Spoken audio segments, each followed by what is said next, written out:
Born in 1886 in the Ukraine, then a part of Russia, Reba's grandfather, Samuel, came to the U.S. when he was 4 years old.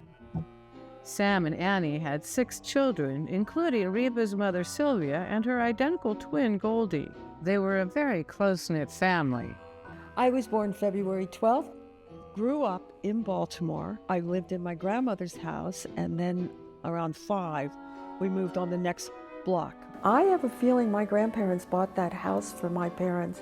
She really wanted to keep one of those daughters close. I'm 3 years older than my sister. I don't remember her being born or anything.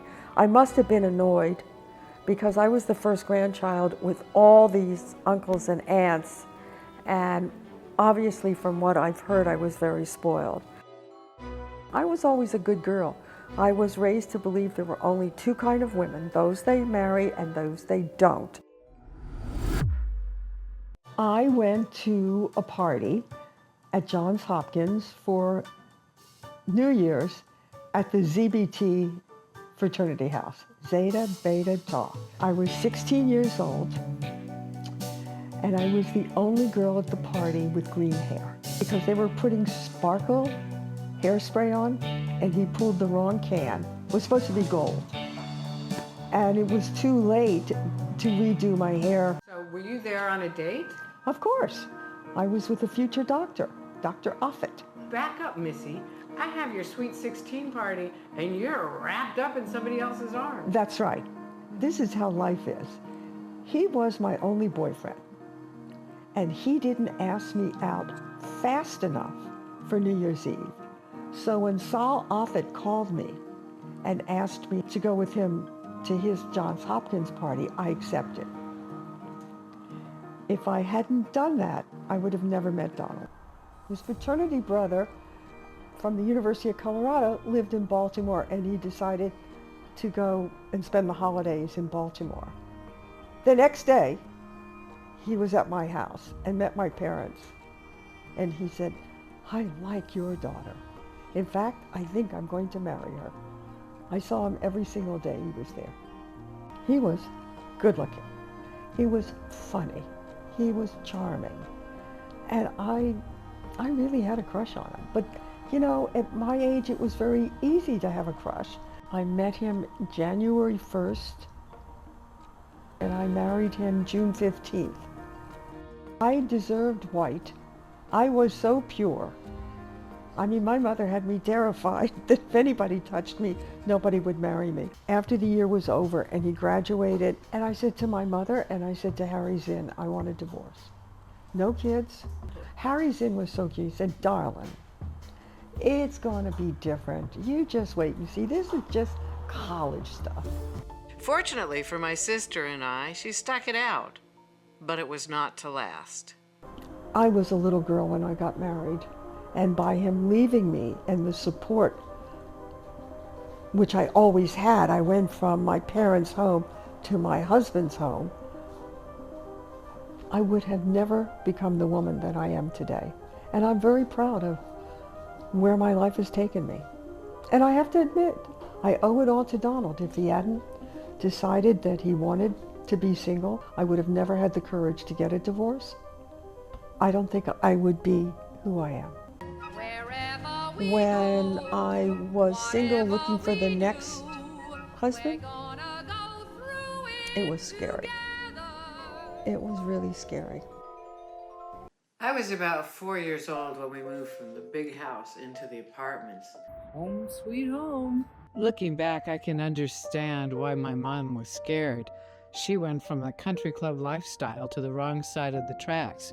But for me, it's where my happiest memories began. We started in the basement, and then there was a flood one year. This was like one of my joyous memories of running through the apartment in my little red bus.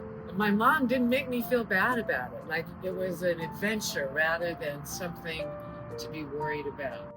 This went on for 4 years until my mother's husband hunting turned up Jan. Probably the most beautiful woman I ever dated. I was infatuated. When I realized that this was somebody that loved not only me, but really loved my children like his own, I knew that I had no choice. Mark was born 13 months after we were married. That week, he adopted you and Diana. And so in 1 week, he had 3 children. And then we moved, and we kept moving and moving and moving, moving and moving and moving, until we ended up in Phoenix.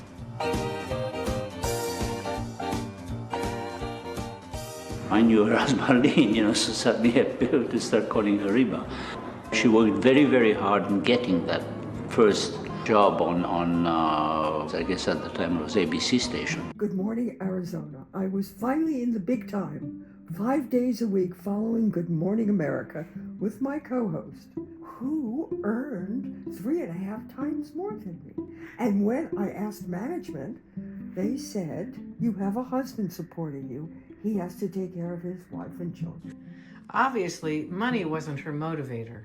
My mom loved working on television, and it loved her. She quickly moved from Arizona to a bigger market as the host of Sun Up San Diego. That's Reba Merrill. She followed that with her own cable talk show called That's Life.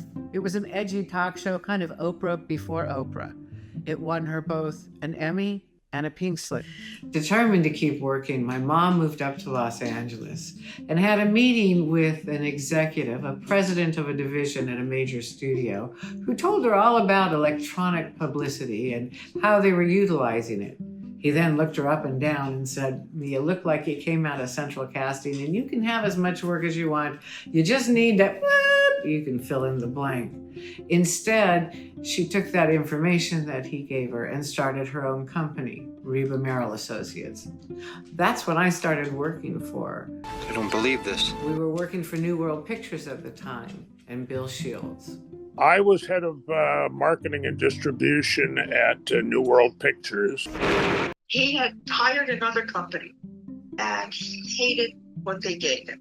He said, can you see if you can save this? That's right, exactly. Philadelphia Experiment. And she did a very good job on that because it was somewhat difficult. I first met Reba when I was a producer at Entertainment Tonight in the 80s, and she was doing all kinds of EPKs, electronic press kits. She did a very good job in doing that, and it's a lot more difficult than people expect it to be. She had a unique way of asking questions and of actually loosening up her subjects to feel comfortable, and that's a hard thing to do. I remember you. Especially the way she was forced to do it a lot on junkets, where they're doing one interview after another, and to stand out and to be able to do what she does so well. It's difficult because you're dealing with different personalities and different temperaments. And she always did these kind of unique interviews that people might be interested in. I go by results. She got results. Are you filming us now? Hi. Because of Reba, we got lots of good publicity on some very, shall I say, mediocre movies, and it helped tremendously to get them marketed and to get positive results in the marketplace. You know, I look back on my life, to sum it up, I think it has been absolutely best ride that I could have had. I never thought I could do the things I did. Never thought I could go to Russia, freeze my ass off on a film set. Never thought I could go to the jungles of Brazil, sweat my ass off on a film set. Never thought that I could go to Paris. And these are jobs working, and Bordeaux. And that I did something well. The question, is it what you thought it was going to be? She's not one to sit on or rest on her laurels, so since that video was cut, she has been a lecturer on cruise ships, published author, signed a deal with an app company for the Hollywood Walk of Fame, has her own radio show, and now has had her body of work accepted by the Motion Picture Academy for their archives. Am I happy? Oh my God, I am happy. I love my life. Not just what I've done, what I'm doing, but the whole mix of it. Although my mother is no longer cruising and lecturing, she still enjoys the lifestyle that her Academy membership affords her. I'm Megan Crawford at Creative Artist Agency, and I know Reba because she has been one of our cherished guests here for our screening series for many, many years. She moderates Q&As and she had great questions. I actually hired her a few times. I think the other thing is that a lot of these people she has met or she has worked with people that they've worked with in the films that she's just seen. So she's coming to them with pieces of information too that they may not know. So it makes it more of a dialogue than oh, here's the movie star and I'm going to ask him this question so I can ask him this question. 3 words to describe Reba Merrill. 3 is not enough. I have to do 4 words. Gets the job done. I would say she's spunky, generous, emotional, smart, saucy, and gorgeous. I don't mean saucy like saucy. I mean saucy like she's super fun. Beautiful, savvy, and sexy. I forgot to tell you, I need whole sentences because I don't really exist. You don't exist? I have no sex. I mean, Oh no. Well, let's give her the Black & Decker vibrator then. The power tool for the woman who can't say no. Also makes julienne fries. You don't exist? Honey, sweetheart doll. Happy birthday, Reba. Looking forward to your birthday celebration. I wish you, of course, good health because that's the most important. Everything else we can just buy. It's always a great day when you have a birthday. To be invited, I'm so honored. Happy birthday, Reba. I'm so sorry I can't be there. I hope it is so much fun. I'm sure it is, and I can't wait to hear the stories. Happy birthday, Reba. You're the best mother-in-law I've ever had. Happy birthday, Reba. Happy birthday, Mom. I love you.